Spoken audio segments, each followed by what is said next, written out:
Hello and welcome to The Explainer. So today, we're diving into the idea of translation. And trust me, it's probably not the kind you're thinking of. You know, when you hear the word translation, your mind probably jumps to language, right? But what if I told you the most important, the most fundamental translations in the entire universe are happening right now on a scale so small you can't even see them? Okay, so let's break this down. On one hand, you've got the translation we all know and get. Converting English to Japanese. Simple enough. But on the other hand, there's this incredible biological translation that is literally building life itself. It's taking the genetic language of DNA and turning it into the functional language of the body, into proteins. It's building you.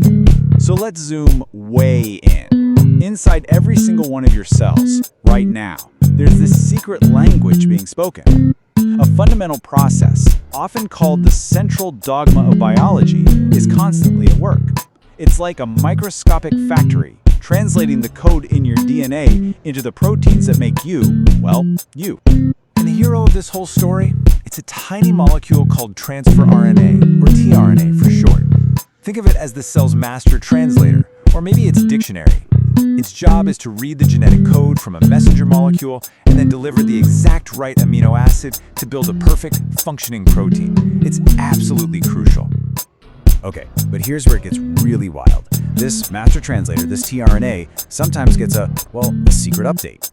It's a complex little modification called Q-acine. We'll just call it Q. And Q acts like a tiny editor's note right there on the tRNA that fine-tunes the accuracy and the speed of the whole translation process. It's a subtle but powerful tweak. So what's so fascinating about this little editor's note? Get this, we can't make it.